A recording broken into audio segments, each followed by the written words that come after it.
বায়োমেট্রিকটাও যে কোনো প্রক্রিয়াকরণের মাধ্যমে নির্বাচন কমিশন প্রসিডিওরে আনবে, অর্থাৎ বায়োমেট্রিকটা একটা রিয়ালিটি হয়ে দাঁড়াবে, সেটা পৃথিবীতে প্রথম দেশ হিসেবে ভারত এগিয়ে থাকবে। সেটা বিজেপির অসুবিধা হবে না? আমি জাস্ট একটু 10 সেকেন্ড জিজ্ঞেস করছি শঙ্করদা, মানে আপনারাও কিন্তু সায়েন্টিফিক রিগিং, ভুয়ো ভোটিং এই সমস্ত কিছুর দোকান বন্ধ হয়ে যেতে পারে, যে কথাগুলো দাবি উঠছে এখন। আমার মনে হয় শুভেন্দু অধিকারীও কিন্তু মানে কোনো জায়গাতে চেষ্টা করলেও আপনারা ওই জিনিস করতে পারবেন না, বায়োমেট্রিকে দেখাতে হবে।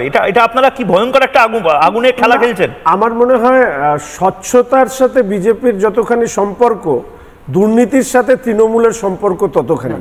ফলে সেই জায়গায় দাঁড়িয়ে স্বচ্ছতার সঙ্গে ভোট হোক, এই কথা আমাদের অন্তত ভারতীয় জনতা পার্টির কথা বলতে কোনো অসুবিধা নেই।